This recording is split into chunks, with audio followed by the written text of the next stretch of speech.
에스겔 29장 8절부터 16절까지 제가 읽습니다.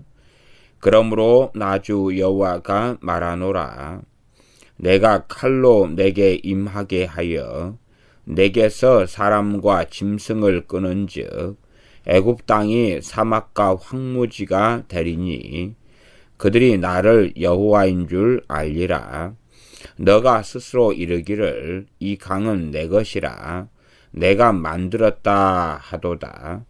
그러므로 내가 너와 내 강들을 쳐서 애굽 땅 믹돌에서부터 수엔의 곧 구스 지경까지 황무한 황무지 곧 사막이 되게 하리니 그 가운데로 사람의 발도 지나가지 아니하며 짐승의 발도 지나가지 아니하고 거접하는 사람이 없이 40년이 지날지라. 내가 애굽 땅으로 황무한 열국같이 황무하게 하며 애굽 성읍도 사막이 된 열국의 성읍같이 40년 동안 황무하게 하고 애굽 사람들은 각국 가운데로 흩으며 열방 가운데로 해치리라. 나 주 여호와가 말하노라. 40년 끝에 내가 만민 중에 흩은 애굽 사람을 다시 모아내되 애굽에 사로잡힌 자들을 돌이켜 바드로스 땅 곧 그 고토로 돌아가게 할 것이라.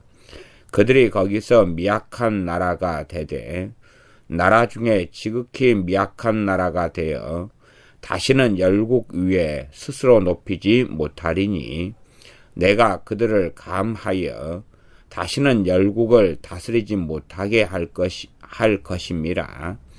그들이 다시는 이스라엘 족속의 의뢰가 되지 못할 것이요 이스라엘 족속은 돌이켜 그들을 바라보지 아니하므로 그 죄악이 기억나게 되지 아니하리니 그들이 나를 주 여호와인 줄 알리라 하셨다 하라. 아멘. 애굽 왕과 애굽에 내리신 심판의 말씀이 계속 이어집니다. 29장 3절을 다시 제가 읽어보겠습니다. 너는 말하여 이르기를 주 여호와의 말씀에 애굽 왕 바로야 내가 너를 대적하노라. 너는 자기의 강들 중에 누운 큰 악어라. 스스로 이르기를 내 이 강은 내 것이라 내가 나를 위하여 만들었다 하는도다. 그것 때문에 애굽 왕 바로하고 그다음 4절에는 이 큰 악어와 함께 비늘에 강에 사는 모든 고기를 붙여가지고 끌어내신다. 그렇게 말씀하셨고, 그래서 너와 너 강의 모든 고기를 들에 던지리라. 5절이죠. 그렇게 애굽 왕과 애굽 사람들을 하나님께서 심판하시는 말씀이 나오고 그 하나님의 심판이 40년 동안 되어진다 하는 것입니다. 애굽 왕과 애굽 백성들 일단은 기본적으로 한 나라의 국민들, 한 나라의 백성들이 어떤 사람을 왕으로 세우느냐, 나는 불가피했다, 그렇게 절대 왕정국가나 제도를 보면 안 됩니다. 보면 안 되고 우리가 태어난 다음에 이 왕정국가, 아주 악한 왕이 나라를 다스리고 있다. 그렇게 했지만은 우리의 조상들이 그 길을 걸었기 때문에 그러합니다. 한 사람의 권력가가 나올 때에 그 권력가 혼자의 힘으로 그런 길과 자리를 차지하게 되지를 않습니다. 반드시 에스겔서를 통하여서 특별히 애굽의 나와 있는 애굽의 심판, 애굽왕의 심판에 대해 나와 있는 29, 30, 31, 32 그 앞에 거의 석 장에 걸쳐 나와 있는 두로에 대한 심판 혹은 그 앞에 있는 여러 민족들에 대한 심판 이런 말씀들을 우리가 보면서 이 역사가 어떻게 되어져 가느냐 역사를 어떻게 하나님께서 이 역사 가운데서 이 세상을 다스리셨고 각 나라의 흥망성쇠가 어떻게 되었느냐 어떻게 한 나라가 망하고 어떤 나라가 다시 일어서고 다시 회복되고 심판받고 무너졌고 그렇게 되어져 왔느냐 그것이 하나님의 주권과 하나님의 손이었다. 근데 어떤 하나님의 주권이냐 하나님은 거룩하시기 때문에 그 나라나 민족의 죄악으로 인하여 그 나라는 망했고 무너졌고 또한 하나님께서 다시금 그 죄악에 대하여 심판하신 이후에 회복시키기도 하셨다는 것입니다. 그런 것을 깨닫고 이 우리나라 대한민국의 역사를 보는 눈과 관점이 생겨야 됩니다. 성경적으로 한 나라가 전쟁이 일어나는 것 그것은 그 나라 사람들의 죄라 하는 것입니다. 죄로 인하여 전쟁이 일어났습니다. 죄로 인하여 전쟁이 일어났고 우리나라는 약 평균 3년에 한 번꼴로 전쟁이 일어난 나라입니다. 외침이든지 아니면 내부에서 전쟁이든지 그러면 얼마나 우리 한민족이 악하고 강팍하고 완악한 사람인가를 알 수 있습니다. 또한 일본 같은 경우도 끊임없이 이 전쟁과 싸움이 내부에서 있어서 나중에 사무라이 칼잡이들이 득세하는 그런 사회와 세상이 되기도 했고 그 전쟁을 통하여 나라가 통일된 이후에는 다른 나라를 침략하는 전쟁을 일으키는 그런 나라가 되었습니다. 얼마나 일본 사람들도 완악하고 악한지를 알 수가 있지요. 이게 민족성이지요. 그래서 사람들은 잘 이해를 못하지만 왜 이렇게 에스겔 29장 같이 애굽 왕이 나는 이 강은 내 것이고 3절 하반절 끝에지요. 내가 나를 위하여 만들었다. 애굽 왕이 이렇게 했는데 왜 애굽 사람들까지 심판하십니까?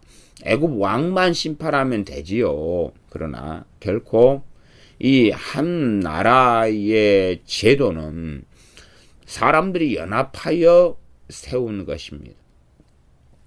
지금 당대의 사람들은 아닐지 몰라도 우리 조상들이 행했던 삶의 열매는 후손이 그대로 거두는 것입니다. 마찬가지로 어느 때가 되면은 우리가 또 다른 국가나 또 다른 제도를 세울 수 있고 그에 대한 결과는 후손이 그대로 짊어지는 것입니다. 북한이 공산주의를 선택했습니다. 한 사람의 힘으로 공산국가가 될 수가 없습니다. 더군다나 공산국가도 주체사상이라는 아주 공산주의 중에서 이단화, 악질적인 그런 사상을 가진 포악하고 악랄한 국가인 공산국가를 북한이 만들기 위해서 김일성이 혼자 힘으로 공산국가가 가능하지 않습니다. 2300만 명을 좌지우지하며 자기 마음대로 절대적인 권력을 가지고 이렇게 이끄는 것이 지금 현재의 김정은이 혼자 힘으로 가능한 것이 아니다 그 말입니다.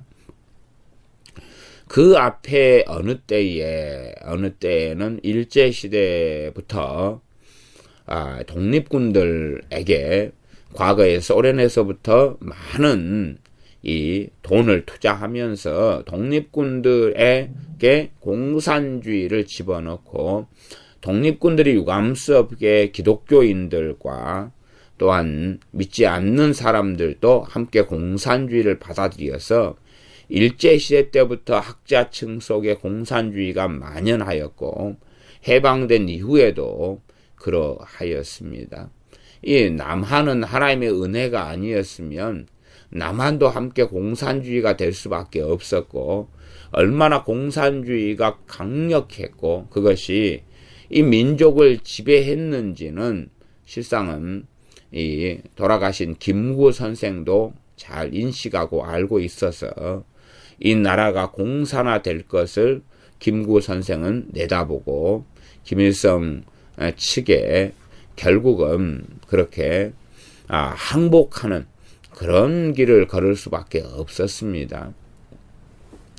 하나님께서 어떤 면에서 김구 선생이 암살당하고 죽은 것도 하나님의 연장되는 하나님의 자녀였던 김구 선생을 사랑하시는 하나님의 손길이었다. 저는 그렇게 보여집니다. 현실적으로는 그가 현실의 눈을 잘 뜬 것이기도 하지요.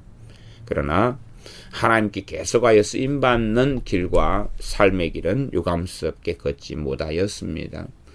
이 애굽이란 나라에서 왕정제도가 생겼다. 언제부터? 그것이야 이 당대의 시대에서부터 상상할 수 없이 오래 전으로 흘러갑니다. 그러나 실제로 애굽에서 어떤 왕조가 생기는데 이 왕조는 당연히 한 왕조가 이어진 게 아닙니다. 어느 왕조가 어디에서 어디까지. 저희같이 신학을 좀 공부한 사람들은 신학교에서 애굽의 왕조를 많이 애우고 공부를 합니다. 그래서 지금은 다 잊어먹어서 이제 투투머스 몇 세부터 몇 세까지 어느 왕조 또 어디에서 어디까지 어느 왕조 그리고 많이 그렇게 애워가지고 이 시험을 보기도 했었습니다. 지금은 이제 다 까먹었습니다. 우리나라 왕조도 다 기억 못하는데 애굽 왕조까지 기억하겠습니까? 어쨌든 간에 왕조가 바뀐다 그 말입니다. 우리가 이스라엘 역사를 성경을 통해 봐도 왕조가 바뀌지요. 아합 왕조가 쭉 있다가 걔가 심판을 받은 다음에 그게 다 멸망하고 죽임당하고 그 다음 왕조가 세워지지요. 그래서 에후를 통해 에후 왕조가 세워지고 다시 또 다 하나님의 심판을 받아 멸망하고 왕정국가는 이어지는데 또 반란을 통해서나 하나님이 다시 세운 왕을 통해서나 다시 왕조가 계속 이어집니다. 또 유다 같은 경우에 맨 처음에 초대의 이스라엘 같은 경우에 사울 왕조가 이어지지 않습니까? 이어지다가 다시금 하나님께서 이 북왕국 남왕국 가르시고 어느 때 사울 왕조가 무너지고 완전히 다윗 왕조로 바뀐다 그 말입니다. 남왕국은 다윗 왕조로 바뀌어가지고 그 혈통으로서 어찌됐든 계속 이어져 왔다고 볼 수가 있습니다. 나 북왕국 같은 경우는 계속 바뀌어져 가지. 나 이제 왕정국가에 쫙 앞으로 가면 사무엘 상에 왕정국가로 바뀌는 것이 나와 있습니다. 사무엘 선지자는 이 레위 사람이었고 레위인의 아버지 밑에서 태어나서 출생은 한나 어머니의 기도를 통하여 출생하고 라마에서 태어나지요. 그리고 이제 엘리제스장 엘리사사 밑에서 양육되어서 선지자로 일어섭니다. 그러한 사무엘 선지자가 이제 나이가 들어가지고 사무엘 선지자는 선지자면서 마지막 사사입니다. 마지막 사사. 사무엘 선지자가 자기의 두 아들을 사사로 세웁니다. 그러나 문제는 자신의 두 아들이 악하다는 게 문제가 되었습니다. 그래서 이스라엘 사람들은 불평하고 원망하면서 우리에게 왕을 세워달라 그럽니다. 그리고 그때의 성경에 왕을 세우는 제도와 문제의 심각한 위험성은 이 율법에 명시되어 있었습니다. 하나님께서는 저들이 왕을 원하는 것은 나를 버리는 것이다. 나를 버리려고 내가 왕되지 못하게 하려고 하나님의 통치를 거부하기 때문에 왕의 통치를 원하는 거다. 물론 왕정국가는 굉장한 장점들이 있어서 사람들은 역사 이래로 왕을 구해왔었습니다.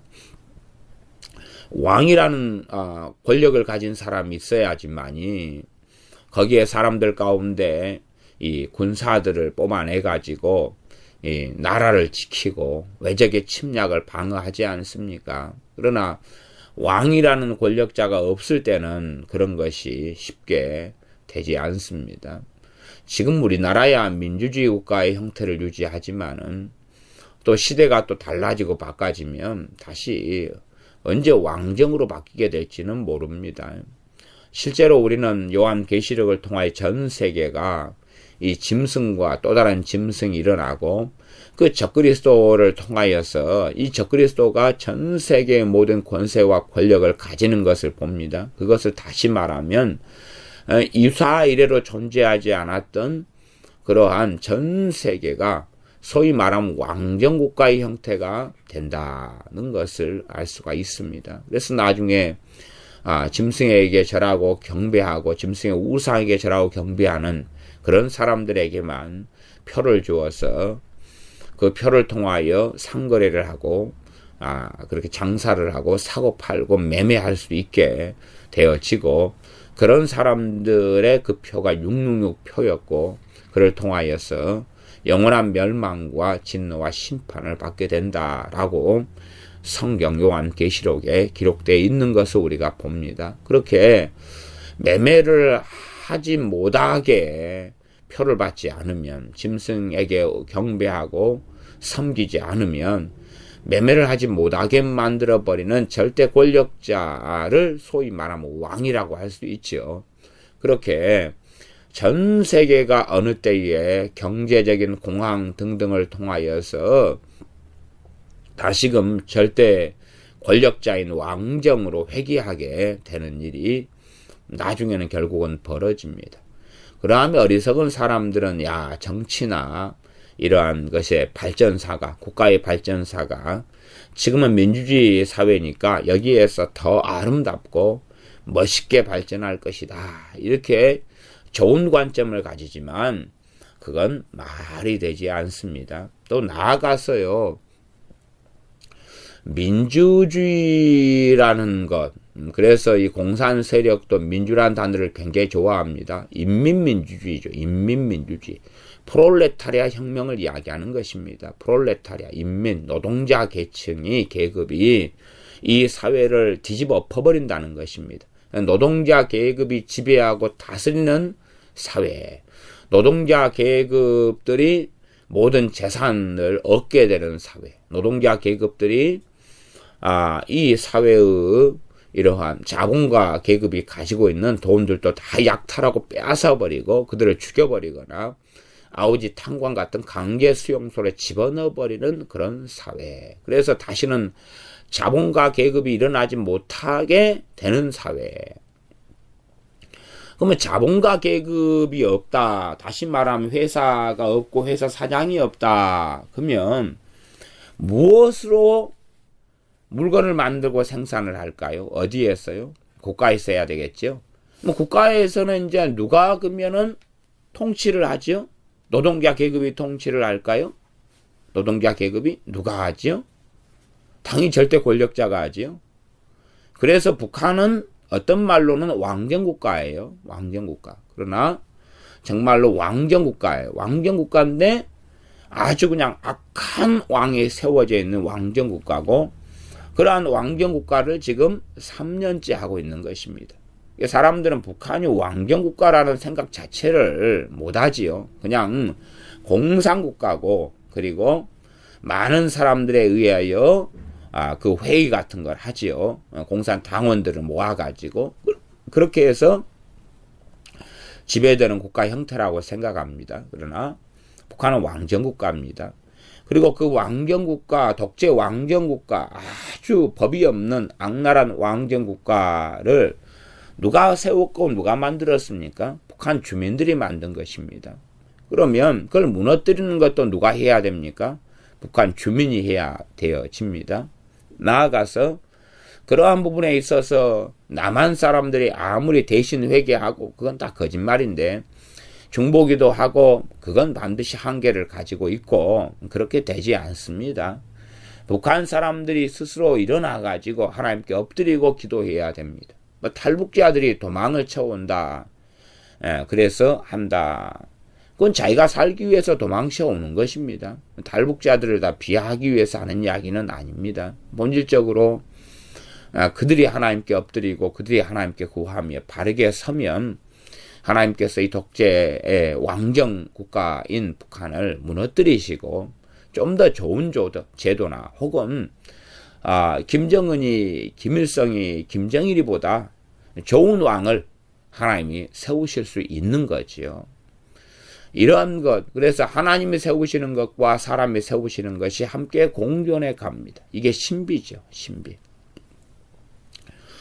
그래서 이 애굽 왕이 이렇게 행하는 것은 애굽 왕을 결국은 애굽 사람들, 애굽이라는 이 민족이나 국가 이집트 사람들이 애굽 왕을 세운 것입니다. 그리고 그 왕조가 계속 이어져 와서 지금 현재 바벨론 왕 느부갓네살이 멸망시키는 이제 이 왕조, 이 이집트 나라의 시대가 도래하였습니다. 그러함에 우리는 기억해야 됩니다. 다윗 시대 때에 다윗 왕조, 다윗 시대 때에 다윗이 인구조사를 시행함으로 하나님은 진노하셨고 이스라엘 백성들에게 하나님의 진노와 심판이 내렸습니다. 다윗의 인구조사를 통해서 하나님께서 다윗에게 너가 내 심판을 받을 터인데 어떤 심판을 원하느냐. 내가 직접 차서 연병, 전염병으로 내가 칠까. 대신에 그건 날수가 이제 짧지요. 그 다음에 기근을 당할래. 아니면 전쟁을 당할래. 그건 날수가 길죠. 그래서 이방 민족의 침략을 받아 전쟁을 당할래. 아니면 하늘문을 닫아 기근으로 몇 년 동안 심판을 당해볼래. 아니면 전염병으로 내가 칠까. 그래서 하나님 손에 맡기고 하나님 손으로 심판받기를 원합니다. 다른 민족의 침략, 공격이라기보다는 말하자면 전염병 같은 거 원했죠. 그래서 전염병으로 하나님은 심판하셨고 치셨습니다. 그러니 다윗 같은 경우는 어떤 면에서는 다 이해하지 못했어요. 그래서 하나님께 가슴을 치고 기도합니다. 왜 내가 범죄했는데 이스라엘 백성들을 왜 치시냐고, 내가 범죄했으니 나를 죽여달라고 그렇게 하나님께 엎드리는 사람이 다윗이지요. 그러나 그런 부분에서 이 왕정국가나 혹은 왕이 잘못했을 때에 백성들을 하나님이 함께 심판하신다 하는 것을 기억하지 못합니다. 그럼 왕이 통치를 잘해가지고 부강한 부를 얻습니다. 그러면 그 부를 누가 누리지요? 백성이 누리지요. 왕이 성군이 나와가지고 정말 태평성들을 이룹니다. 그러면 그걸 백성이 누리죠. 마찬가지로 왕이 잘못하면 그 값은 백성이 지불해야 되는 것입니다. 그것이 왕정국가고 왕정제도라는 것입니다. 그래서 하나님께서는 그러한 왕정국가와 제도에 대하여서 특별히 성경 이 모세 오경 가운데 율법 가운데서 자세히 기록했고 말씀하셨습니다. 그래서 여러분이 기회가 되시면은 그 왕정국가, 왕을 세운 다음에 그 국가의 모습과 모양 또 그거에 따라서 하나님이 심판하시는 것, 그것은 이 하나님 백성 이스라엘에만 해당되는 이야기가 아니라 모든 민족 국가에 해당되는 이야기이기 때문에 여러분이 기억하고 살펴보시면 되겠습니다. 거기에서 정치제도라는 것을 통하여서 무슨 일이 벌어지는가 하는 것을 알 수가 있습니다. 우리나라 같은 경우도 실상은 대통령이라는 민주주의 국가를 세웠는데 여기에서 악한 대통령들을 세워와서 그로 인한 하나님의 진노와 심판을 많이 받아왔던 전례들이 실상은 있습니다. 가장 귀하고 좋은 대통령 2명을 하나님께서 초기에 첫 번째, 두 번째로 세워주셨는데 이승만 대통령과 박정희 대통령, 심판이었습니다. 그러니 그 열매를 통해서 알 수가 있는 겁니다. 이승만 대통령을 통해서는 공산국가가 될 뻔했는데 하나님께서 이 나라와 민족을 살리셔서 민주국가가 되게 하셨고, 또한 하나님 앞에서 공산사상으로 끊임없이 이 여순 반란 사건이나 제주 4.3 폭동이나 이러한 악한 길을 걸어가는데도 불구하고 하나님께서 그것을 통하여 결국은 6.25라는 심판을 일으킬 수밖에 없었습니다. 그러나 이승만 대통령이 있어서 6.25에서 겨우 하나님의 그 심판 가운데서라도 다시금 회복되는 은혜를 베풀어 주셨고, 박정희 대통령을 통해서는 그 열매가 얼마나 놀랍습니까? 가장 가난하고 비참하고 참담한 나라가 세계 경제 강국으로 일어서고, 이 천덕꾸러기 국가, 먹고 살 것이 없어서 그냥 소나무 껍질을 벗겨 먹을 수밖에 없는 이런 비참한, 전문용어로 똥구멍이 찢어지게 가난하다, 이런 사람 나라, 아주 그냥 초가집에 살면서 벌레, 진해, 이러한 온갖 더러운 지가 들끓고 이런 데서 새마을 운동을 통해서 집을 개량하고 온갖 썩어 나가는 하수도 이런 데서 땅을 파서 이 하수구도 없이 온갖 온물을 갖다 다 길바닥에 땅바닥에 버려야 되고, 막 이런 데서 이제 이 사회나 도시나 국가나 이런 것을 전부 다 정비하고 마을들을 깨끗하게 하고 개발하고 공장을 만들고 기술자를 키워내고, 그래서 전 세계의 자본을 들여오고, 그렇게 또 우리나라 사람들 외국으로 보내가지고 돈을 외화를 벌어오게 해서 그렇게 해나가는 그러한 경제 발전의 일들을 계속하고, 그 결과로서 얼마나 좋은 사회를 맛보았습니까? 그럼에도 불구하고 경제 발전의 와중에서 끊임없이 공산 세력이 총동질해서 이 나라의 경제 발전, 하나님께 주시는 것을 방해하고 무너뜨리고, 그러한 이 책동으로 흘러갔습니다. 사람들이, 대한민국에 있는 사람들이 속아 넘어가서 그러한 길들을 걸어갔고, 또 자원해서 그 길을 걸어갔고, 그로 인한 또 참담한 일이 다시 80년에 일어났던 것을 우리는 알고 있습니다. 이러한 한국의 역사도 자세히 들여다보면 하나님께서 행하시는 긍휼의 역사와 심판의 역사가 반복되어져 온 것이 현대사, 근대사, 또 우리식으로 입장으로서는 조선, 고려, 삼국시대 그 위에 시대들이라고 우리는 이해하면 좋겠습니다. 8절입니다. 왕정시대에 대한 이해를 여러분이 좀 하셔야 되고, 국가 정치 제도에 대한 시대의 이해를 여러분이 잘 하셔야 됩니다. 8절, 그러므로 나 주 여호와가 말하노라. 내가 칼로 내게 임하게 하여 내게서 사람과 짐승을 끄는즉. 짐승 같은 경우도 사람이 이렇게 통제하고 다스리고 맡겨준 바 되었잖아요. 그러니 사람이 범죄할 때 누가 당하는 것입니까? 짐승이 당하는 것이요. 함께 사람이 범죄할 때 짐승이 당합니다. 그러니 로마서 같은 말씀에는 얼마나 이 세상의 피조물들이 하나님, 우리 주님께서 다시 오실 날을 고대하고 이 세상의 새하늘과 새 땅이 도래하여서 허무한 데 굴복되는 이 비참한 그러한 짐승, 하나님의 창조하신 본 형상으로서 짐승이 아니라 타락해가지고 겪게 되는 이 비참한 운명이죠. 운명. 그냥 사람에게 잡혀 먹기 위해서 태어나고 사람의 죄로 인하여서 비참한 이러한 수레바퀴 속에서 살아가야 되는 이런 짐승의 한계들, 이것이 벗어나서 처음 하나님이 창조하실 때의 그러한 짐승들이 되고 원하기를 고대한다. 그렇게 성경은 기록되어 있습니다. 식물도 마찬가지고요. 그래서 내게 임하여, 내가 칼로 내게 임하여 내게서, 이집트지요, 사람과 짐승을 끄는즉. 사람도 지금 이집트 왕이 내 이 강은 내 것이라, 내가 나를 위하여 만들었다. 이집트의 근원은 삼각지고 근원은 나일강입니다. 나일강.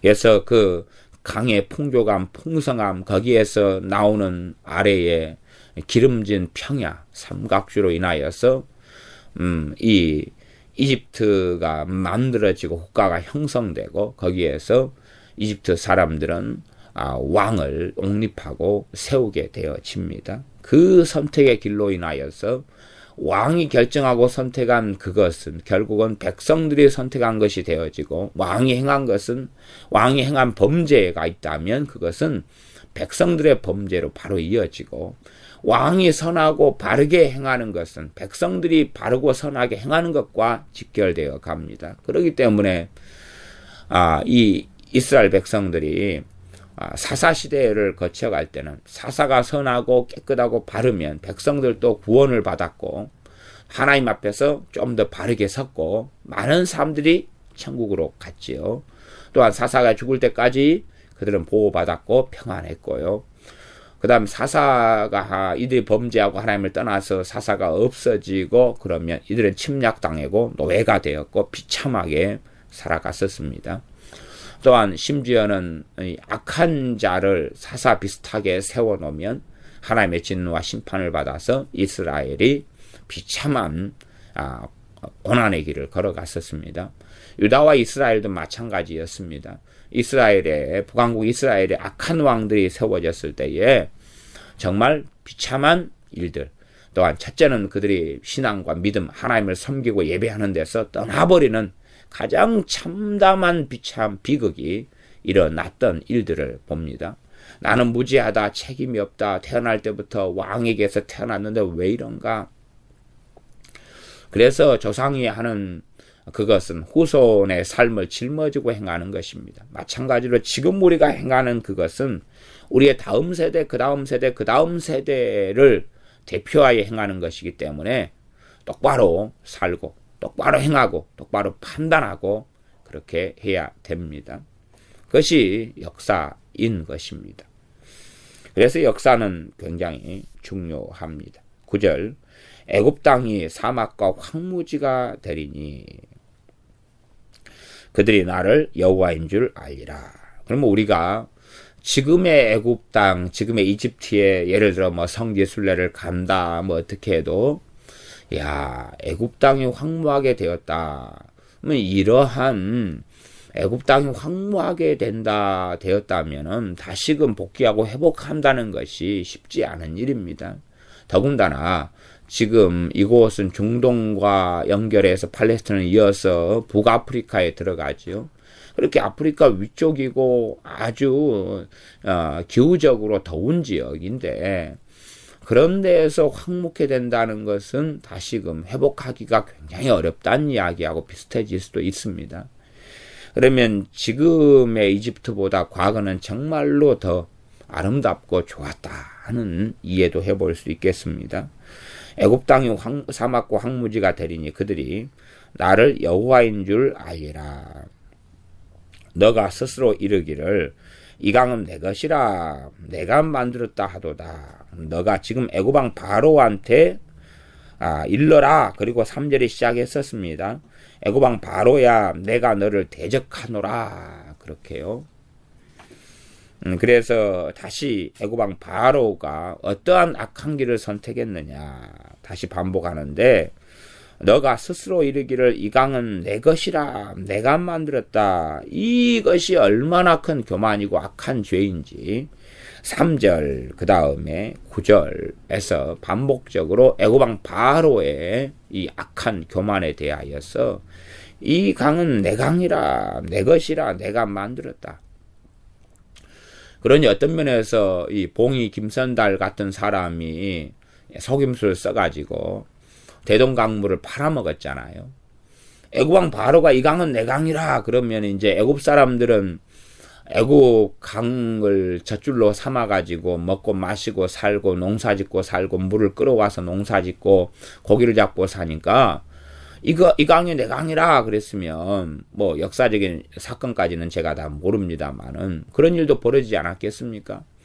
애굽 사람들에게 이 나일강 물을 먹으려면 돈 내고 먹어야 되죠. 왕한테 세금을 내고 먹어야 되고 그 강물을 떠다가 농사 짓는데 붓고 사용할 때도 돈을 내야 되고 거기에서 고기를 잡을 때도 돈을 내야 될 수도 있겠지요. 이 정도 간다면. 뭐 그랬는지 안 그랬는지까지는 모르겠습니다만은 이 강이 내 강이라 그랬으면 아이들 또 두 명이 앉아가지고 과거에 책상에 앉아 공부할 때는 가운데 선을 딱 그어놓고 이 땅은 내 땅이야. 이건 내 책상이니까 넘어오기만 해봐. 넘어오는 것은 다 내 것이야. 네 지우개가 넘어오면 넘어온 만큼 내가 잘라가지고 내 걸로 될 거야. 여기 넘어오지 마. 선도 넘어오면 그 선도 내 거야. 그렇게 네 옷자락 넘어오면 그 옷은 내 거야. 그렇게 아이들이 하는 것. 그런 것처럼 이 바로는 이 강, 나일강, 이 어마어마한 나일강 내 것이야. 또한 이건 내가 만들었어. 만든 게 아니라 이용을 한 거죠. 이용을. 나일강을 수로를 좀 만들고 댐을 쌓고 그렇게 해서 나일강을 이용하도록 했는데 그 이용을 한 것. 이것이 내가 했다. 그러는 것입니다. 사람들도 하나님이 이 땅에 천지를 창조하셔서 주신 것들, 주신 돌, 주신 바위, 주신 자갈, 주신 흙, 주신 석유 이런 것들을 이용해가지고 하는 것이 산업이 되고 이용해서 하는 게 건축이고 건설인데 내가 했다 그러는 거지요. 이용한 건데. 그것이 교만의 본질 중에 하나고 애굽왕 바로의 교만입니다. 그리고 그 왕의 교만은 또한 이 정치 권력자의 교만은 백성들의 심판을 그들의 교만과 그들에 대한 하나님의 진노와 심판을 그대로 가져옵니다. 그렇기 때문에 이 성경에는 로마서 말씀에는 이 위에 있는 권세자들을 위하여서 기도해라. 그래야 된다고 성경은 말씀합니다. 권세자들, 권력자들 위해 기도해야지만이 나라가 평안하고 고요하고 단정한 가운데 하나님을 섬길 수 있다고 이야기합니다.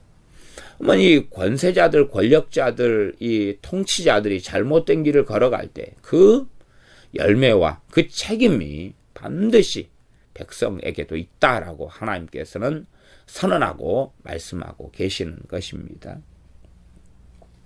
그래서 한 나라의 권력자, 최고 권력자가 애국자가 나와줘야지만이 참된 백성과 국민을 위한 애국자가 나와줄 때에 정직하고 바른 심성과 마음을 가진 자가 나와줄 때에 그 나라는 참으로 흥하게 되어지고 평화롭게 되어지고 성군이 나와줘야 된다 그 말이죠. 세종대왕이나 이런 사람들 같은 성군이 나와주어야 되지요. 또 우리나라 같으면은 이런 박정희 대통령 같은 그러한 성군이 나와주어야 됩니다.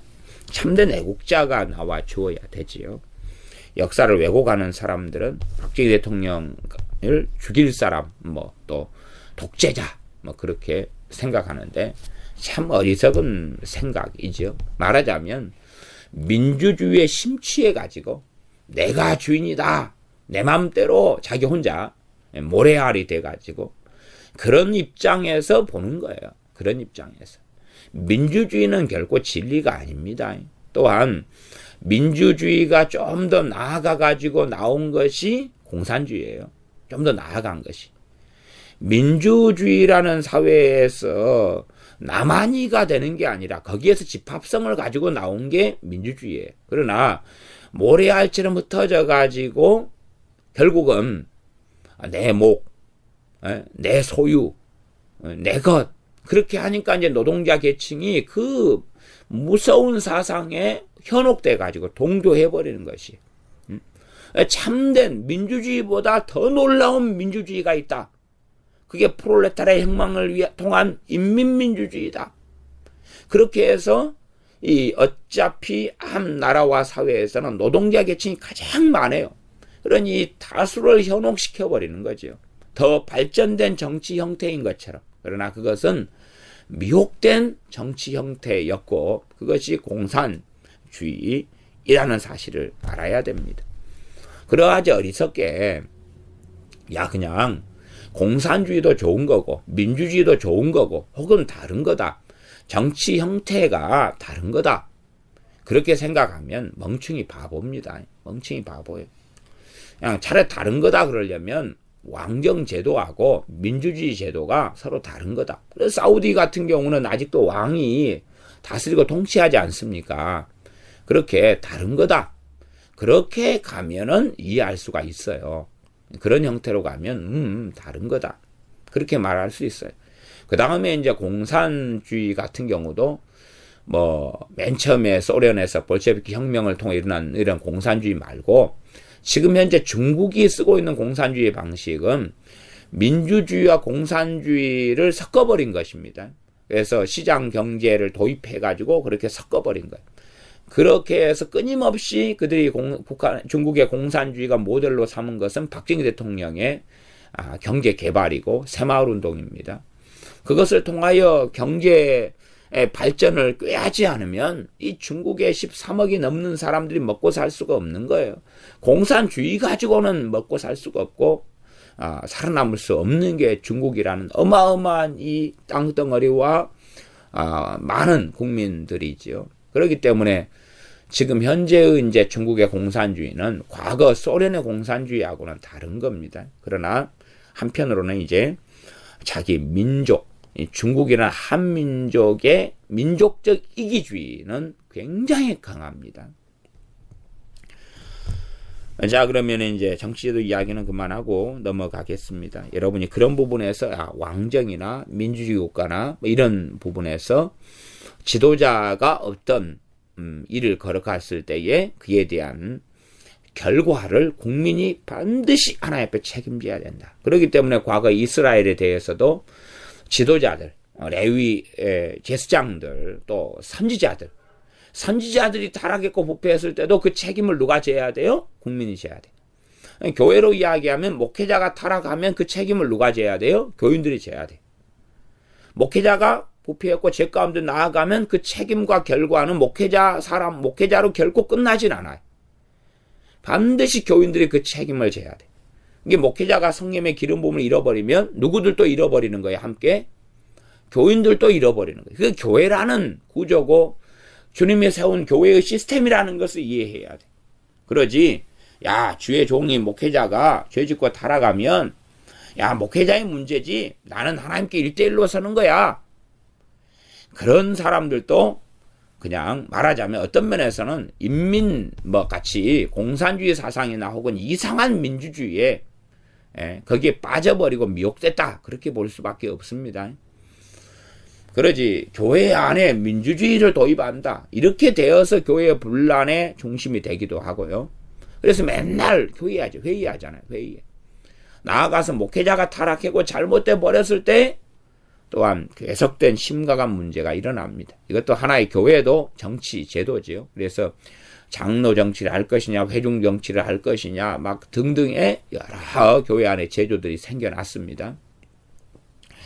과거에 이 초대교회가 흘러가서 결국은 이제 로마 중심의 교회가 될 수밖에 없었는데 로마 제국이 전 세계를 지배했기 때문에요. 근데 로마에서는 교황을 세웠죠. 그러니까 결국은 교황이 잘못되면 뭐가 잘못됩니까? 교회가 다 잘못됐지요. 그런 방식, 교황제도를 세우면서 주교제도와 교황제도, 감독제도, 그것도 부분적인 감독이나 주교나 아니면 교황이 아니라 굉장히 넓은 쪽으로 결국 이제 교황 측하고 그 다음에 대주교 측하고 이렇게 갈라지기도 했지요. 그럼에도 불구하고 그로 인하여 교회의 타락은 오게 되었습니다. 10절 그러므로 내가 너와 내 강들을 쳐서 애굽 땅 믹돌에서부터 수에네 강 고스 지경까지 황무한 황무지 곧 사막이 되게 하리니 고스는 에티오피아를 이야기하죠. 이디오피아 혹은 에티오피아. 구스는 저 아래쪽이 되겠고 믹돌은 애굽 북단을 이야기합니다. 애굽 위쪽이 믹돌인데 그 믹돌은 요새 도시입니다. 그래서 그 위 말하자면 할라에서 백두까지 이야기입니다. 그러나 애굽 사람들은 믹돌이 어디고 그 다음에 수에네가 고스 지경, 고스 에티오피아란 나라하고 경계를 선이죠. 북아프리카의 에티오피아. 그까지 다 사막이 되게 하겠다. 11절. 그 가운데로 사람의 발도 지나가지 아니하며 짐승의 발도 지나가지 아니하고 거접하는 사람이 없이 40년이 지날지라. 거접하는은 거기에서 사는 사람들이 없이 40년이 지나겠다. 그 말입니다. 12절. 내가 애굽 땅으로 황무한 열국같이 황무하게 하며 애굽 성읍도 사막이 된 열국의 성읍같이 40년 동안 황무하게 하고 애굽 사람들은 각국 가운데로 흩으며 열방 가운데로 해치리라. 이스라엘과 좀 비슷하지요. 이스라엘이 받는 심판과 비슷한 게 나와 있는데 이 애굽왕 바로로 죄로 인하여 애굽왕 바로의 죄는 애굽 사람들의 죄입니다. 그 개념을 제가 지금 설명했으니까 이해가 잘 안 되시는 분들은 이 강해를 앞에 전반부 부분을 몇 번에 걸쳐서 잘 들어보시면서 이 정치제도를 한 나라가 선택하는 것, 한 사람들, 국민들이 선택해가지고 정치제도를 만들고 거기에서 왕정이라면 왕이 세워지기 때문에 왕의 이 선택, 왕의 책임, 그거로 인해서 국민들은 반드시 하나님의 심판을 받게 되어져 있습니다. 나아가서 이 왕 밑에가 지도자들이 또 있지요. 그런 방백들도 있고 그들의 죄는 반드시 국민들이 그 책임을 감당하고 져야 된다는 것입니다. 그러니 이 역사의 흥망성쇠가 어떻게 이루어져 가느냐 하는 것을 좀 이해하시면 좋겠습니다. 잘 이해 안 되시면 다시 다윗의 인구조사의 결과로 이스라엘 백성이 하나님의 심판을 받는 것을 기억하시면 좋겠고 그런 부분을 잘 살펴보시면 이해 안 되던 난해 구절이나 난해한 부분들이 보일 수 있겠습니다. 그래서 이스라엘과 유다에 대해서 지도자들은 선지자나 혹은 제사장, 방백들의 죄악에 대하여 언급하는 것은 그 책임을 백성들이 반드시 져야 되기 때문에 그렇습니다. 백성들 가운데서 선지자가 나오는 거고 백성들 가운데서 방백이 나오는 거고 장로가 나오는 거고 백성들 가운데서 제사장이 나오는 것입니다. 왜 40년 동안에 심판하겠다. 애굽 성읍도 40년 동안에 황무하게 하겠다. 어떤 도시나 성이나 마을을 지을 때 되면 입지 조건이 좋은 데에서 사람들이 지을 수밖에 없습니다. 강가 옆에다가 혹은 농사 지을 만한 넓은 땅이 있는데 막 그런 데다가 그러지 비탈진 산에다가 마을을 짓고 그러지는 못하지요. 그렇게 좋은 지역을 찾아서 되는데 그런 성읍을 지은 그런 곳이라도 황무하게 하겠다라고 말씀하십니다. 나아가서 12절 하반절은 애굽 사람들은 각국 가운데로 흩으며 하나님께서 이 애굽 사람들도 흩어버렸구나. 애굽 사람들의 죄를 통하여서 이 하나님의 심판이 심각해지면 하시는 두 가지 방식이 있었습니다. 유다와 이스라엘도 마찬가지였는데 두 가지 방식은 당연히 이제 거기 사는 사람들을 칼로 심판하시고 혹은 기근도 이 짐승 이런 걸로 전염병으로 심판하시는 것이 있었고 그 다음에 이제 이들을 흩어버리는 것입니다. 포로같이 다 열방의 도망자로나 혹은 포로로 노예로 잡혀가 가지고 흩어버리는 것입니다. 이렇게 다 흐트러뜨려 버린다. 그것이 하나님께 쓰시는 심판의 방식이었습니다. 그게 이제 첫 번째 방식이고 그래서 애굽하고 유다 또 이스라엘 같은 경우가 해당이 되어졌죠. 또 하나의 방식 같은 경우는 심판은 했는데 그대로 나라가 남아있고 민족이 남아있고 기껏해야 속국 같은 게 되죠. 강대국의 속국이 되어져서 그 강대국에게 때마다 뭐 이렇게 세금 같은 걸 올려보내고 이런 말하자면 신약 시대의 세례 요한이나 우리 주님께서 이 땅에 오셨을 때에 그런 유다 같은 경우죠. 총독이 로마 총독이 다스리고 이런 형태로서 되어지는 것입니다. 또한 로마가 임명한 왕이 헤롯이나 이런 사람들이 통치하게 되고 그렇게 되어집니다. 나중에는 이제 아예 또 AD 70년에 다 대부분 죽임을 당하고 그 후에 남은 사람들은 다 흩어져 버리죠. 다시 옛날부터 흩어져서 살았던 사람들하고 그 다음에 또 다시 흩어지고 그렇게 된 사람들. 그러면서 흩어지는 가운데 얼마나 오랜 세월을 보냅니까? 그렇게 하나님께서 심판하셔가지고 많이 죽이고 흩어버리시는 것 방식 하나하고 또 하나는 조금만 죽이고 그리고 그대로 나라나 왕도 그대로 있고 그래서 약한 심판일 경우가 그런 겁니다. 약한 심판의 경우는 왕이 그대로 있거나 왕만 좀 교체가 되고 그다음 조금 전쟁을 통하여 죽고 그리고 그 나라나 민족은 그대로 유지하고 있는 것입니다. 그 다음에 많이 심판되는 경우는 이제 많이 대부분 죽고 그 다음에 사람들까지도 다 노예가 되거나 대부분 죽고 흩어져 버리고 도망자가 되는 것입니다.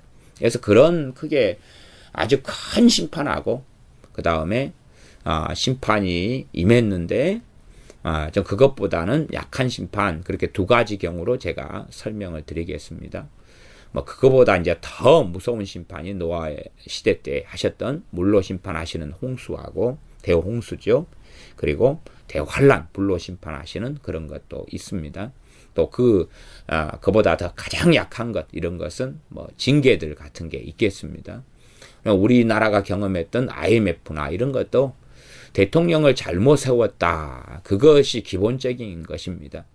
잘못된 대통령을 세웠기 때문에 하나님께서 IMF를 통해서 이 나라를 징계하시고 심판하셨다. 이런 기본적인 이해를 가지고 계시는 것이 옳고 맞겠습니다.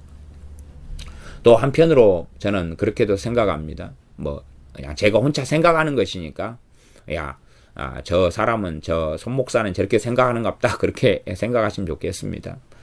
정말로 그 박정희 대통령 같은 이가 정말 충성된 사람이었는데 이 백성이나 국가나 국민들이 정말로 악하게 행하면서 그를 살인해 죽여버리죠. 결국은 백성들의 열매로 김재규 같은 이가 일어나서 살인해 죽여버리고 그로 인해서 5.18 광주 사태나 이러한 하나님의 심판이 찾아왔다. 저는 그렇게도 해석하고 봅니다.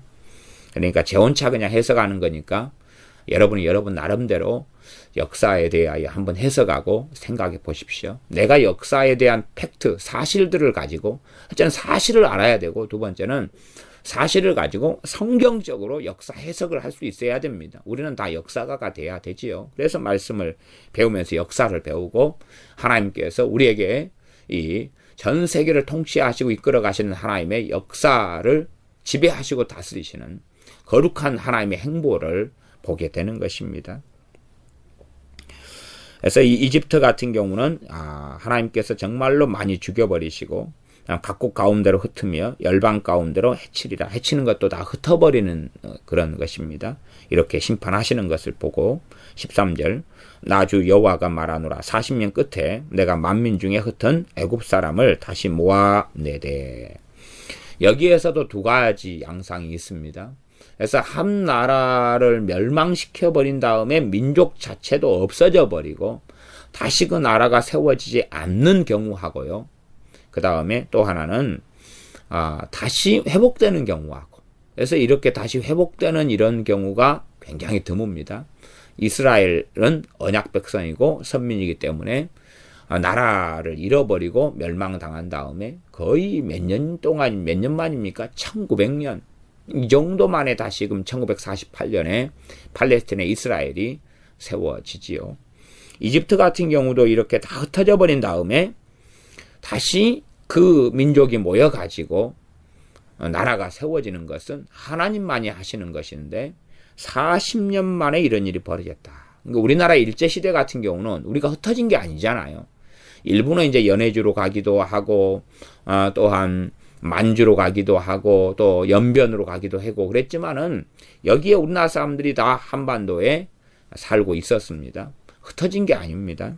정말 흩어졌다면 흩어진 다음에는 얼마나 다시 모이고 나라를 재건할 수 있을 것이냐. 그건 하나님이 아니면 불가능한 것입니다. 그런데 이들은 40년 동안에 다 흩어졌다가 40년 만에 하나님께서 내가 만민 중에 흩은 애굽 사람을 다시 모아내겠다. 바벨론 왕 느부갓네살을 통하여서 이제 이 당시에 애굽 왕이 멸망을 당하고 심판을 당하고 애굽 사람들이 멸망을 당합니다.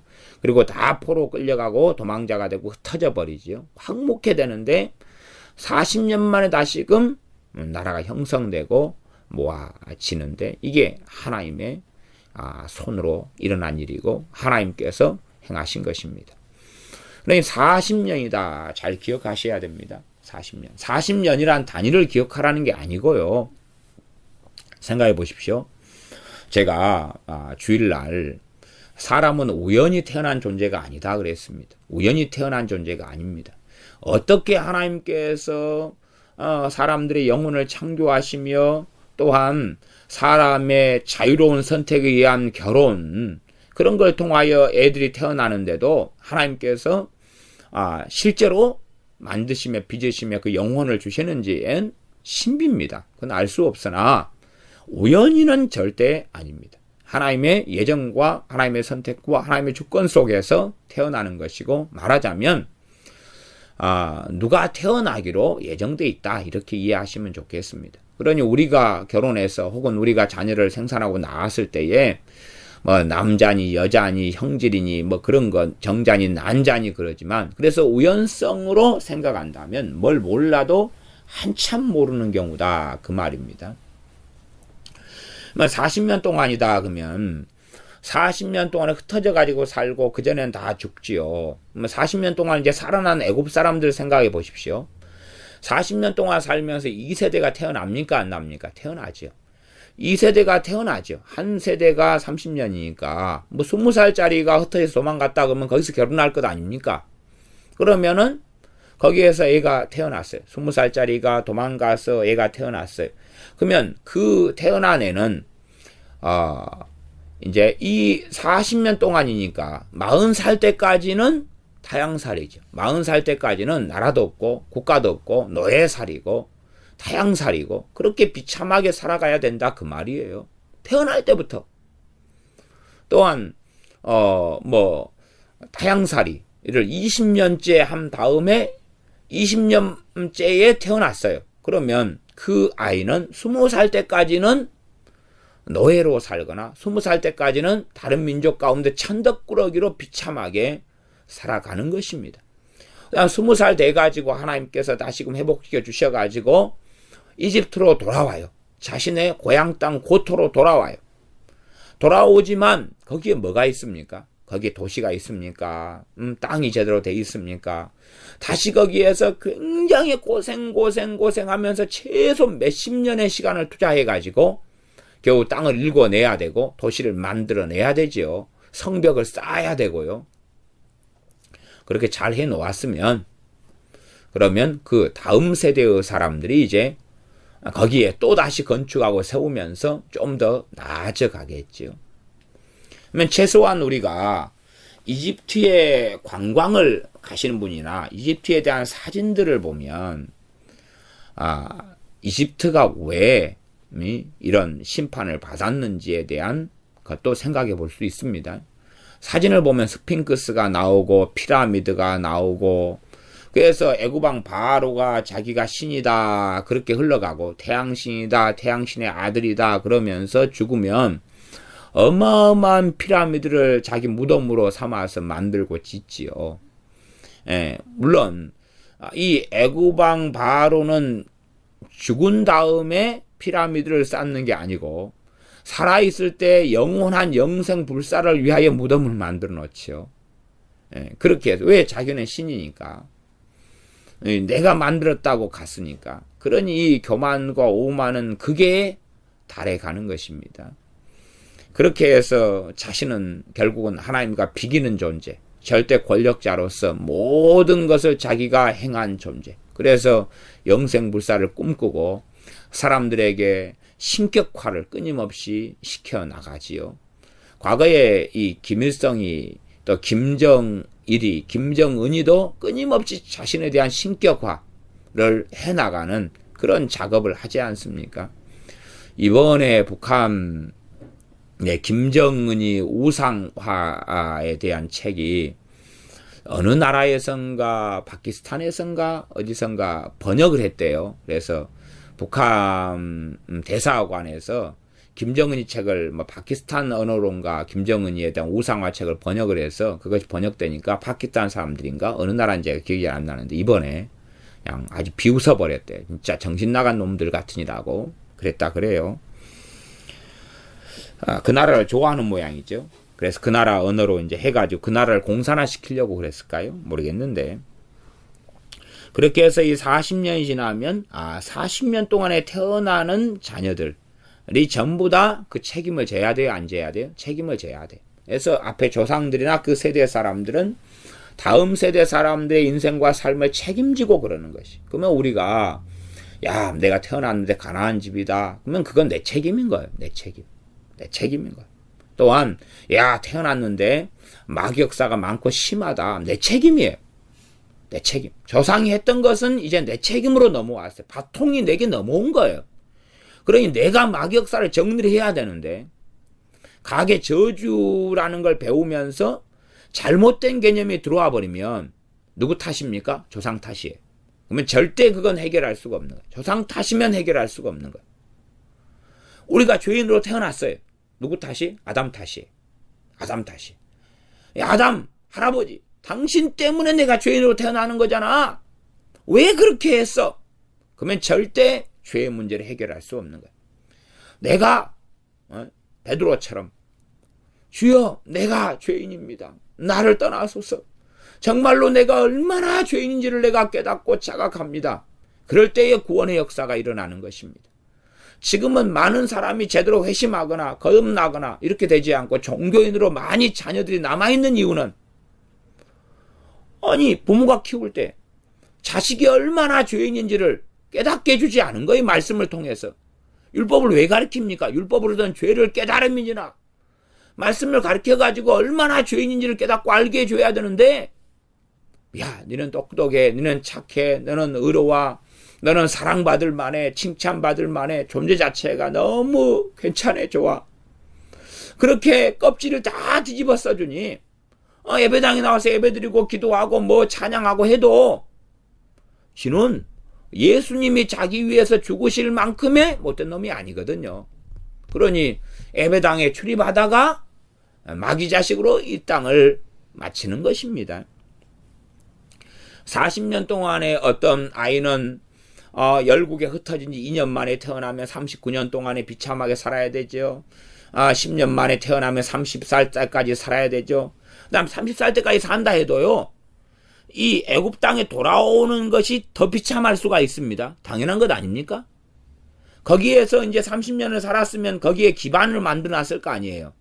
나 그 기반을 다 버리고 돌아오는 것이 훨씬 더 비참할 수 있어요. 그래서 이집트 팔레스틴에 살았던 이스라엘도 흩어진 다음에 다시 고향 땅으로 돌아가지 않은 사람들이 굉장히 많아요. 왜냐하면 아니 밑 빠진 독에 물 붓게 하는 식으로 가면은 도시화가 돼 있냐고요. 가면 농사지을 땅이 다 돼 있냐고요. 가면 짐승이 있고 재산이 있냐고요. 뭐가 있냐고요. 직장 직업이 거기 있냐고요. 아무것도 없잖아요. 그러니 굶주리고 배고프고 외적의 침략을 받고 다른 민족의 침략을 받으면서 성벽을 쌓아야 되고 땅을 일궈야 되고 그럼 비참한 삶을 기본적으로 수십 년을 해야 되는 거예요. 그렇기 때문에 그 당대의 세대가 다음 세대, 그 다음 세대, 그 다음 세대의 책임을 지고 사는 거예요.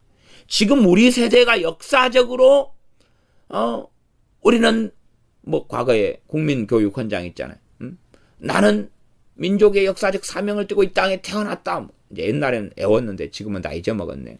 그렇게 역사적인 책임의 자리에 지금 세대가 서 있는 거예요. 젊은이든 늙은이든 할 것 없이. 우리가 책임지고 이 땅의 역사를 살아가야지만이 다음 세대에게 기회와 시간을 줄 수가 있는 거고 지금 세대가 잘못된 길을 걸어가면 하나님의 심판이 임한다는 것을 기억해야 됩니다.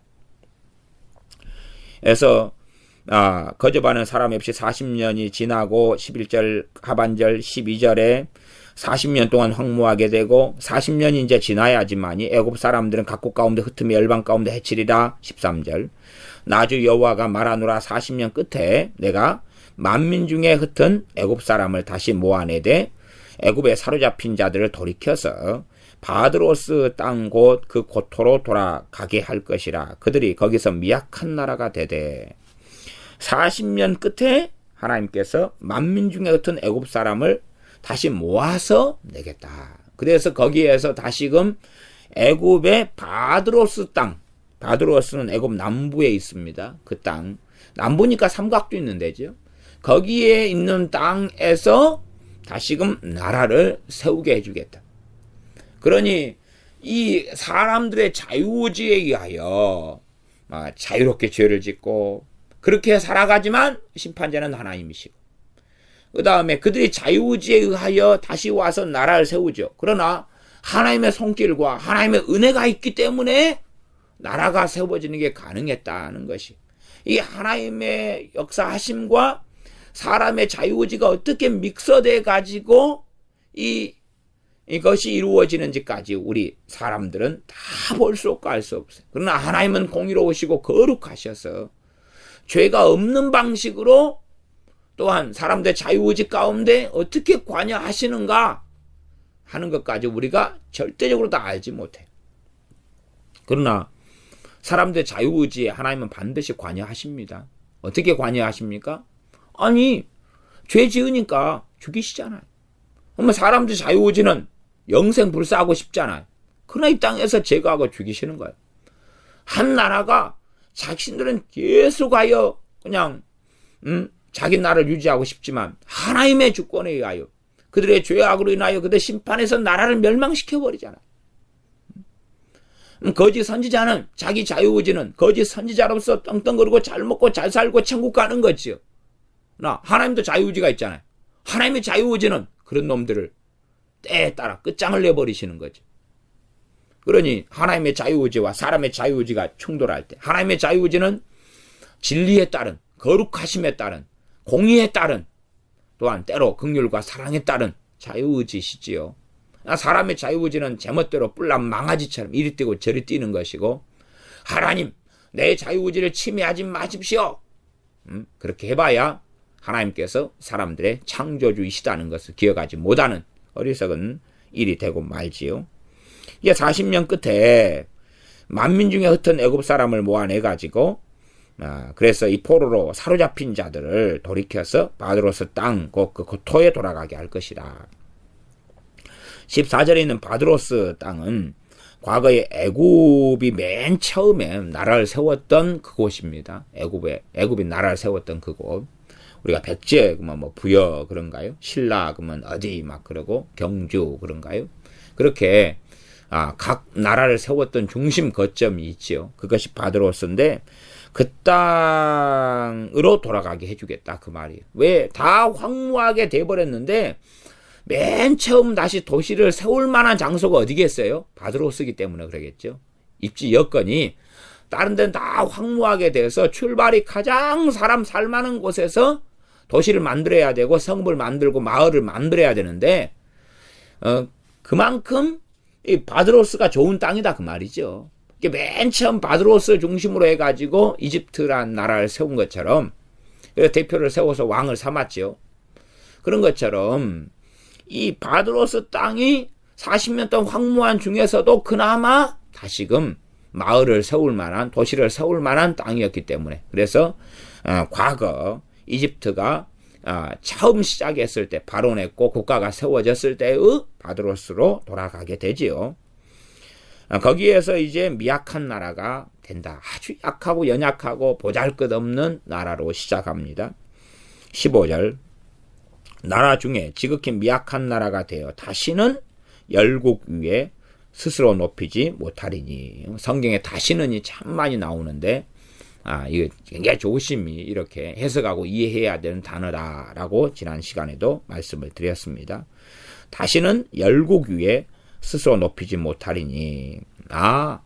왜 애굽이 굉장히 강성한 나라였는데 제국으로는 발전을 못했느냐. 얼마든지 애굽은요 제국으로 발전할 만한 근간이 있는 나라입니다. 왜 그러냐면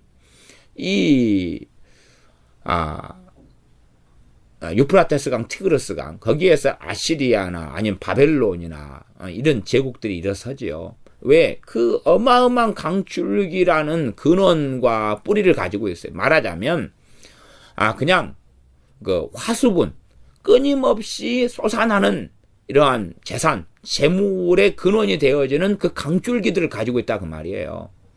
그렇기 때문에 끊임없이 이런 돈이라면 어떤 사업을 한다 그러면 돈이 계속 솟아나는 곳이 있으니까 사업이 망하기가 어렵다 그 말이에요. 그래서 대제국의 근간, 대제국이 발현되고 만들어지는 건 그게 있어야 되는 거예요. 그게 화수분이 있어야 돼. 끊임없이 그냥 떨어지지 않는, 말하자면 주머니가 뭐 보물 주머니다, 뭐 도깨비 방망이 같은 거다, 금나와라 뚝딱 하면 나오는 것처럼 끊임없이 그냥 주머니에서 뭘 꺼내도 막 금은보화가 나오는 거예요. 그런 것 같은 것이 나일강이고 이 삼각주거든요. 그러니까 애굽 같은 곳은 얼마든지 제국으로 발돋움할 수 있는 곳이에요. 그런데 왜 안 그랬느냐? 하나님이 막아버렸다 그 말이. 하나님은 나라와 민족의 경계를 정하시는 분입니다. 애굽이 왜 대제국으로 충분히 발전할 역량을 가졌는데 왜 못 그랬느냐? 성경에 이렇게 나오는 거예요. 너희들 죄 때문에 그렇다. 너희들 죄는 바로 왕의 죄고, 왕의 죄가 바로 너희들의 죄고, 또한 너희들의 죄와 왕의 죄가 함께 가는 것이어서 내 심판을 통하여 40년 동안 사로잡혀서 끌려가서 열국에 흩어지고 그 심판을 단행하시고 나아가서 하나님의 심판은 계속됩니다. 하지만 이것이 영원히를 이야기하지 않습니다. 다시는 지금 그 상태에서 하고 이들이 하나님 앞에 돌아오고 거룩하게 살았다면 모르죠. 대제국으로 발돋움할 수 있었을 가능성도 저는 있다라고 봅니다. 그러나 이들의 죄로 인하여서 40년 동안 심판이 되었지만 심판이 끝난 게 아니에요. 심판이 끝났다면은 대제국으로 발돋움할 수 있는 기회와 가능성을 주셨을 터인데 그 심판이 끝나지 않았기 때문에 대제국이 되지 못하게 하나님이 막아버렸다 그 말이죠. 그 이야기가 15절입니다. 나라 위에 지극히 미약한 나라가 되어 다시는 열국 위에 스스로 높이지 못하리니 내가 그들을 감하여 다시는 열국을 다스리지 못하게 할 것임이라. 감했다는 것, 그게 두 가지로 이해할 수 있겠습니다. 하나는 인구가 많아져야지만이 되는 거예요. 뭐 100명 가지고 대제국을 만들 수 있어요? 인구가 많아야지만이 되는 거예요. 인구가 많아가지고 어느 제국을 만들 때도 기본적인 자기 민족이 받쳐줘야 되는 거예요. 다른 나라를, 이민족을 통합하고 나라를 통폐합할 수 있어도 기본적으로 자기 숫자가 받쳐줘야 되는데 거기에서 감한다는 것, 숫자가 커지지 않는 거예요. 하나님께서 이스라엘을 세우기 위해서는 얼마나 애들을 잘 낳게 만들어줬어요. 그래가지고 모래알처럼 많아지게 금방 그냥 70명이 되는 사람이 몇백만이 되게 하나님이 하신 거예요. 얼마나 놀랍습니까? 그러나 여기는 제한을 하셨다 그 말이에요. 그래서 애 낳는 것과 하나님도 또 관련이 있어요. 참 이 신비입니다. 신비. 다시는 열국을 다스리지 못하게 할 것입니다. 이들이 힘이 세니까 끊임없이 이스라엘 하나님 백성과 관계도 안 좋아요. 어떻게 관계가 안 좋느냐? 하나님 백성이 하나님 의지하지 않고 이들을 갈대지팡이를 의지하려고 그러고 또 이들은 끊임없이 또 하나님 백성을 공격하고 또 그 문화, 우상숭배 문화를 전달하고 이런 등등의 문제도 계속 벌어지지요. 16절 그들이 다시는 이스라엘 족속의 의뢰가 되지 못할 것이요. 그러니까 이들이 힘이 세고 강하면 이스라엘 백성이 애굽 좀 우리 좀 도와주세요. 우리가 당신들을 섬길게요. 우리에게 군대를 보내주세요. 그래서 우리를 지켜주세요. 우리를 보호해주세요. 재물을 드릴게요. 왕궁에 있는 재물 다 가져가세요. 우리가 뭐 30년 동안 이 상환을 할게요. 그러니 한꺼번에 우리가 당장은 큰 목돈이 없으니까 목돈을 30년 동안에 매년 공물을 바칠 테니까 우리를 보호해 주세요. 이런 식의 의뢰를 못하도록 왜? 자기도 지키기 힘든 나라로 애굽을 하나님 만드셨어요. 근데 이 이집트는 끊임없이 강대국으로 살면서 이 하나님의 백성인 이스라엘이 의지하고 의뢰하는 대상이 되어져 버리는 것이. 또 이들은 교만하고 오만하고 방자해서 이집트 왕부터 시작해서 나는 하나님이라, 나는 신이라, 뭐 출발은 내가 이걸 만들었다 그렇게 해가고, 그러면서 그 근원에서 이제 자기를 점점점 높이기 시작하죠. 우리가 과거의 귀족제도 같은 걸 보면 귀족제도가 발전하니까요, 그것에 태어난 사람들이 어떤 생각을 가지냐 그러면 피가 자체가 틀리다 그래. 피가 우리의 피는 순혈이고 너희의 피는 더러운 피다 그러는 거예요. 나는 깨끗한 피고. 과거에 독일도 그랬지 않습니까? 독일 사람들의 혈통만 깨끗하고 의롭기 때문에 자기들 피 빼놓고는 다 끝장을 내버리는 것이죠.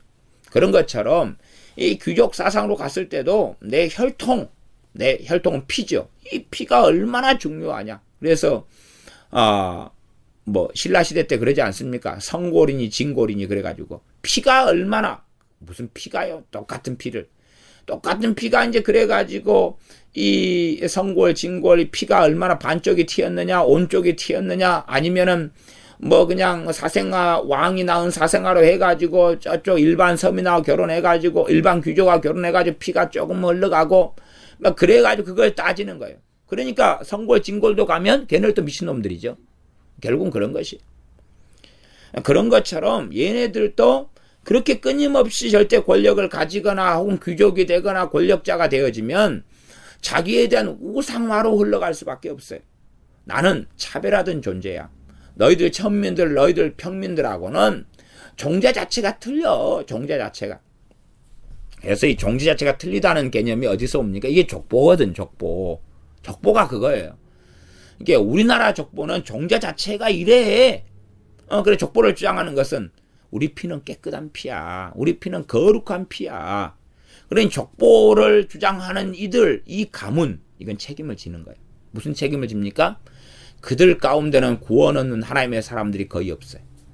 그 책임을 져요. 우상숭배는 더 강렬해요. 마귀가 지배하고 통제하는 힘 자체 굉장히 강력하게 돼요. 그럼 그들이 선택하는 거예요. 그 가문과 집안이 선택해서 가는 거예요. 족보를 가지고 우리는 이렇게 깨끗해. 우리는 종자가 이래. 종자가 거룩해. 그것이 애굽왕 바로가 했던 말과 같은 것입니다. 내 이강은 내 것이라, 내가 나를 위하여 만들었다. 이런 것이에요. 이런 계급 사상으로 들어가고 특별한 것, 이런 걸로 흘러가면 정말로 어리석어지죠. 그래서 부자들 같은 경우는 재벌이나 이런 사람들은 꼭 누구하고 결혼합니까? 재벌들하고 결혼하죠. 왜? 자기는 종자가 좋으니까. 나쁜 종자를 들이지 않겠다는 거예요. 좋은 종자하고만 그렇게 하고. 그래서 지금 시대에는 이제 이게 드물어졌습니다만은 실제로 이 젊은 세대는 잘 모릅니다. 물론 저도 40대 후반이어서 젊은 세대에 들어갑니다만은, 그러나 한 70년대 80년대까지만 가도 잘 사는 집안이나 혈통적으로 괜찮다 이런 사람들은 족보를 그렇게 따졌어요.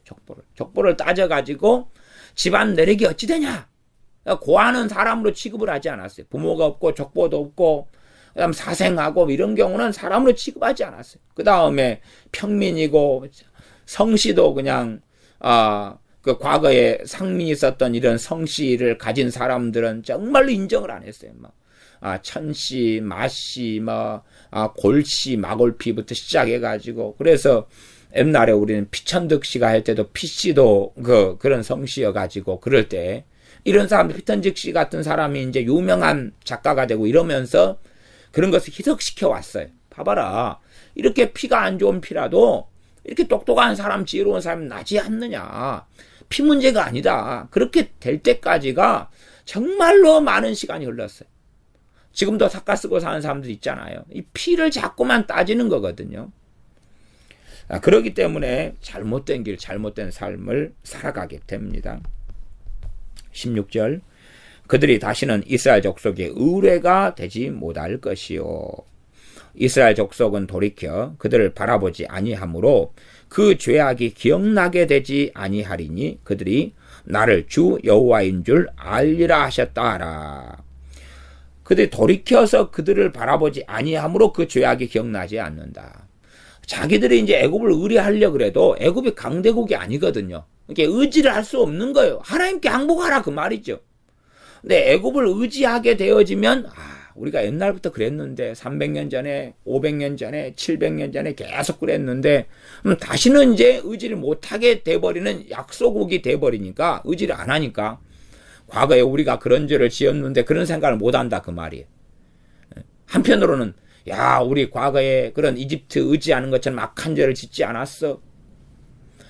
자기 역사를 기억하고 그 역사에 지은 죄가 누구의 죄입니까? 내 죄거든요. 역사적으로 지은 죄가 당대를 살아가는 내 죄가 되거든요.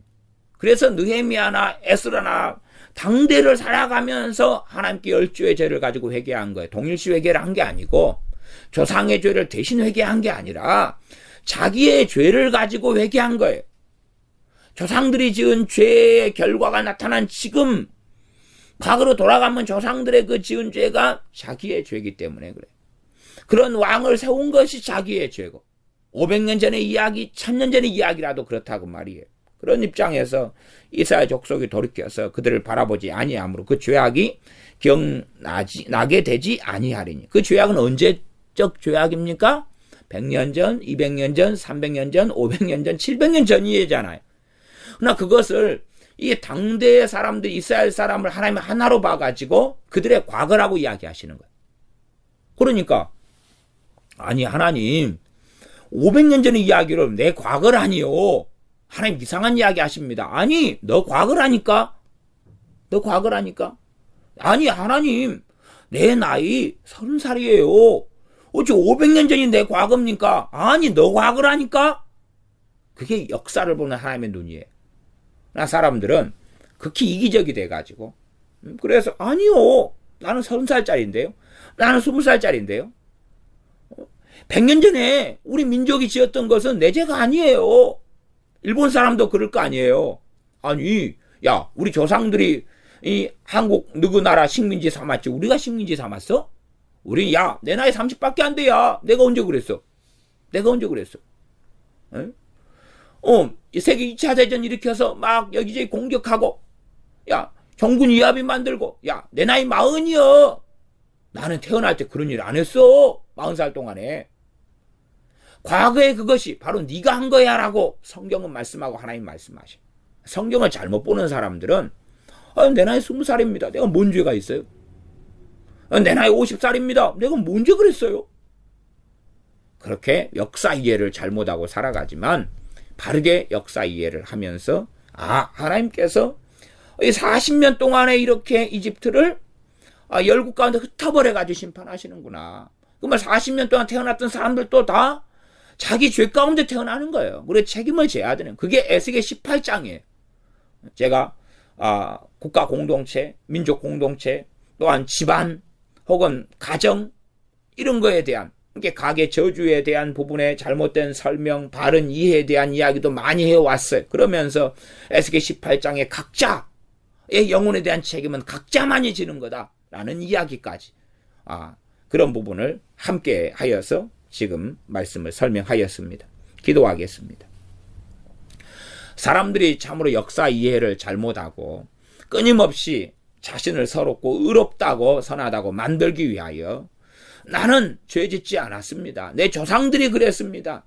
나는 저 왕을 세우지 않았습니다. 나는 저 대통령을 세우지 않았습니다.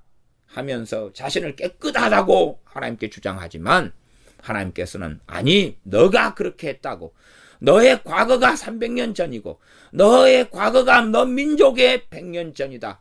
200년 전이다. 1000년 전이다 라고 말씀하실 때에 우리는 하나님 앞에 회개하며 엎드려야 함이 마땅하온즉 바른 역사에 대한 인식을 가지는 사람들이 되게 하여 주시옵소서. 나아가 역사의 흥망성쇠가 하나님 손에 있어서 이 애굽이 40년 동안에 비참하게 다른 나라 열방에 흩어져서 사로잡혀서 살았던 것처럼 그러나 거기에 태어난 사람들이 역사 인식을 하고 책임을 지고 하나님께 엎드려야지만이 하나님께서 새롭게 다시금 회복시켜 주시는 그런 은혜가 있는 것을 우리가 봅니다. 40년 만에 하나님은 정하신 그 시간에 나라를 애굽을 회복시켜 주시지만 미약한 나라가 되었을 뿐이고 정말로 어리석은 사람들은 끊임없이 나보다 힘이 센 사람을 의지하고 나보다 힘이 센 국가나 민족을 의지하는데 그러한 길이 아니라 하나님을 의뢰하며 하나님 앞에 엎드리는 그 길과 삶을 우리가 걷게 하여 주시옵소서. 우리가 세운 목회자가 결국은 우리의 죄가 돼서 돌아오고, 우리가 다니는 교회의 목회자의 죄가 우리의 죄가 되어서 돌아올진데, 우리의 지도자가 우리의 죄가 되어서 돌아올진데, 우리가 기도하며 지도자를 위해 기도하며 나라 민족을 위해 기도하며 또한 우리의 교회 목회자를 위해 기도하는 그러한 하나님의 사람들로 살게 하여 주시옵소서. 예수님의 이름으로 기도하옵나이다. 아멘.